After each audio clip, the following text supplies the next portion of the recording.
ಅನೇಕ ಯೋಜನೆಗಳನ್ನು ತರೋದ್ರ ಮೂಲಕ ಜನರ ವಿಶ್ವಾಸವನ್ನು ಗಳಿಸುವಂಥ ಕೆಲಸ ಮಾಡ್ತಾ ಇದ್ದಾರೆ. ಅದನ್ನು ಸಹಿಸಕ್ಕಾಗದೆ ಕೇಂದ್ರ ಸರ್ಕಾರದ್ದು ಈ ರೀತಿ ಪಿತೂರಿಯನ್ನು ಮಾಡೋದ್ರ ಮೂಲಕ ಸರ್ಕಾರವನ್ನು ಜನರಿಂದ ಆಯ್ಕೆಯಾದಂಥ ಒಂದು ಸರ್ಕಾರವನ್ನು ಅಸ್ಥಿರಗೊಳಿಸುವಂಥ ಕೆಲಸ ಮಾಡ್ತಾ ಇದ್ದಾರೆ.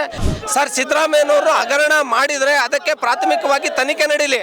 ಆದರೆ ಸಿದ್ದರಾಮಯ್ಯನವರು ಮೂಡ ಏನು ಹಗರಣ ಅಂತ ಹೇಳ್ತಾ ಇದ್ದಾರೆ, ಆ ಟೈಮಲ್ಲಿ ಅಲ್ಲಿ ಅಧಿಕಾರದಲ್ಲಿ ಇದ್ದಿದ್ದು ಬಿಜೆಪಿ ಸರ್ಕಾರ, ಮೂಡ ಅಧ್ಯಕ್ಷರಿದ್ದಿದ್ದು ಬಿಜೆಪಿಯವರು, ಆ ಮಿನಿಸ್ಟರ್ ಅದಕ್ಕೆ ಕನ್ಸರ್ನ್ ಮಿನಿಸ್ಟರ್ ಇದ್ದವರು ಬಿಜೆಪಿಯವರು.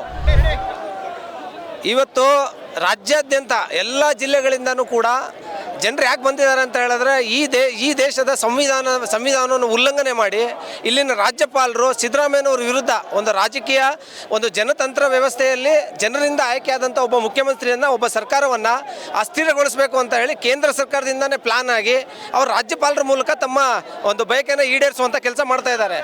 ಇಲ್ಲಿ ಕರ್ನಾಟಕ ರಾಜ್ಯದಲ್ಲಿ ಈ ಕಾಂಗ್ರೆಸ್ ಸರ್ಕಾರ ಬಂದ ಮೇಲೆ, ಮುಖ್ಯಮಂತ್ರಿ ಸಿದ್ದರಾಮಯ್ಯನವರು ಬಂದ ಮೇಲೆ ದಲಿತರ ಪರವಾಗಿ, ಅಲ್ಪಸಂಖ್ಯಾತರ ಪರವಾಗಿ, ಶೋಷಿತರ ಪರವಾಗಿ, ಹಿಂದುಳಿದವರ ಪರವಾಗಿ ಅನೇಕ ಯೋಜನೆಗಳನ್ನು ತರೋದ್ರ ಮೂಲಕ ಜನರ ವಿಶ್ವಾಸವನ್ನು ಗಳಿಸುವಂಥ ಕೆಲಸ ಮಾಡ್ತಾ ಇದ್ದಾರೆ. ಅದನ್ನು ಸಹಿಸಕ್ಕಾಗದೆ ಕೇಂದ್ರ ಸರ್ಕಾರದ್ದು ಈ ರೀತಿ ಪಿತೂರಿಯನ್ನು ಮಾಡೋದ್ರ ಮೂಲಕ ಸರ್ಕಾರವನ್ನು, ಜನರಿಂದ ಆಯ್ಕೆಯಾದಂಥ ಒಂದು ಸರ್ಕಾರವನ್ನು ಅಸ್ಥಿರಗೊಳಿಸುವಂಥ ಕೆಲಸ ಮಾಡ್ತಾ ಇದ್ದಾರೆ.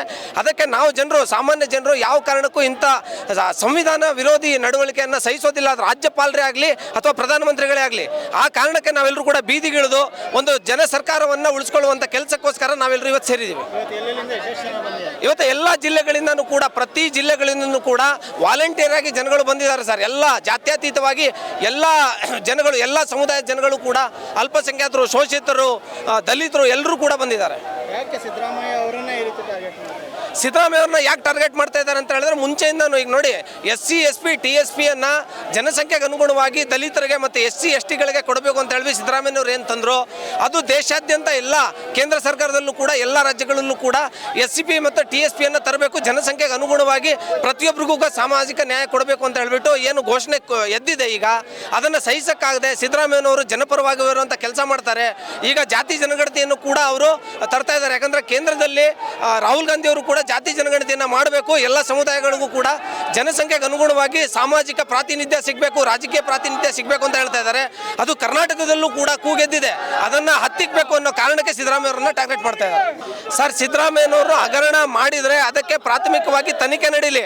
ಆದರೆ ಸಿದ್ದರಾಮಯ್ಯನವರು ಮೂಡ ಏನು ಹಗರಣ ಅಂತ ಹೇಳ್ತಾ ಇದ್ದಾರೆ, ಆ ಟೈಮಲ್ಲಿ ಅಲ್ಲಿ ಅಧಿಕಾರದಲ್ಲಿ ಇದ್ದಿದ್ದು ಬಿಜೆಪಿ ಸರ್ಕಾರ, ಮೂಡ ಅಧ್ಯಕ್ಷರಿದ್ದಿದ್ದು ಬಿಜೆಪಿಯವರು, ಆ ಮಿನಿಸ್ಟರ್ ಅದಕ್ಕೆ ಕನ್ಸರ್ನ್ ಮಿನಿಸ್ಟರ್ ಇದ್ದವರು ಬಿಜೆಪಿಯವರು. ಅವರೇನು ಅಕ್ರಮವಾಗಿ ನಮ್ಮ ಇದನ್ನು ಮೂಡನವರು ಎನ್ಕರೇಜ್ ಮಾಡ್ಕೊಂಡಿದ್ದಾರೆ. ಅದನ್ನು ನಮಗೆ ಕಾಂಪನ್ಸೇಷನ್ ಕೊಡಿಸಿ ಅಂತ ಕೇಳಿರೋದಕ್ಕೆ ಮೂಡದವರೇ ಅವರಿಗೆ ಕಾಂಪನ್ಸೇಷನ್ ಆಗಿ ಇಂತಿಷ್ಟು ಸೈಟ್ಗಳನ್ನಂತ ಕೊಟ್ಟಿದ್ದಾರೆ.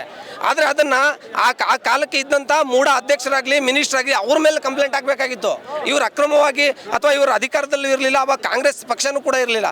ಹಾಗಿದ್ದಾಗ ಇವ್ರು ಹೇಗೆ ಅಕ್ರಮವಾಗಿ ಇವರ ಅಧಿಕಾರವನ್ನು ದುರ್ಬಳಕೆ ಮಾಡ್ಕೊಳ್ಳಿಕ್ಕೆ ಸಾಧ್ಯ? ಹಾಗಾಗಿ ಇದೊಂದು ತಂತ್ರಗಾರಿಕೆ ಅಷ್ಟೇ. ಈಗ ಯಡಿಯೂರಪ್ಪ CM ಇದ್ದಾಗ ಪ್ರಾಸಿಕ್ಯೂಷನ್ ಕಳಿಸಿದ್ರು, ಅರೆಸ್ಟ್ ಮಾಡಿದ್ರು. ಅದೇ ಥರ ಇವ್ರ ಬಗ್ಗೆ ತನಿಖೆ ಆಗಲಿ ಸರ್. ಯಡಿಯೂರಪ್ಪನವರು ಅವ್ರ ಮೇಲೆ ಆದಂಥ ಪ್ರಾಸಿಕ್ಯೂಷನ್ ಏನಿದೆ, ನೇರವಾಗಿ ಅವರು ಆರೋಪಿ ಆಗಿದ್ದರು, ಅವ್ರ ಮೇಲೆ ನೇರವಾಗಿ ಆರೋಪಿ ಆಗಿದ್ದರು, ಅವ್ರ ಮೇಲೆ ಕಂಪ್ಲೇಂಟ್ ಆಗಿತ್ತು. ಆ ಕಾರಣಕ್ಕೆ ಅವ್ರ ಮೇಲೆ ತನಿಖೆ ಆಯಿತು, ಜೈಲಿಗೂ ಹೋದರು. ಆದರೆ ಸಿದ್ದರಾಮಯ್ಯನವ್ರ ಕೇಸು ಅದಕ್ಕೂ ಇದಕ್ಕೂ ಹೋಲಿಕೆ ಮಾಡಲಿಕ್ಕೆ ಆಗೋದಿಲ್ಲ. ಸೇಮ್ ಇಂಥದ್ದೇ ಕೇಸು ಕುಮಾರಸ್ವಾಮಿ ಅವ್ರ ಮೇಲೂ ಕೂಡ ಇದೆ.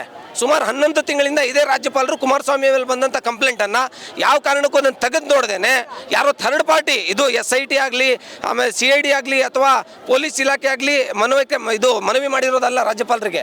ಇದು ಕೇವಲ ಒಬ್ಬ ಥರ್ಡ್ ಪಾರ್ಟಿ, ಒಬ್ಬ AJ ಅಬ್ರಾಮ್ ಅನ್ನುವಂತಹ ಒಬ್ಬ RTI ಕಾರ್ಯಕರ್ತ ಥರ್ಡ್ ಪಾರ್ಟಿ ಒಬ್ಬ ಕಂಪ್ಲೇಂಟ್ ಕೊಟ್ಟಿರೋದನ್ನು ಅದು ರಾಜ್ಯಪಾಲರು ಈ ರೀತಿ ಮಾಡಬಾರ್ದಾಗಿತ್ತು. ಇದು ಸಂವಿಧಾನದ ದುರ್ಬಳಕೆ ಅಂತಲೇ ಹೇಳ್ತೀವಿ ನಾವು.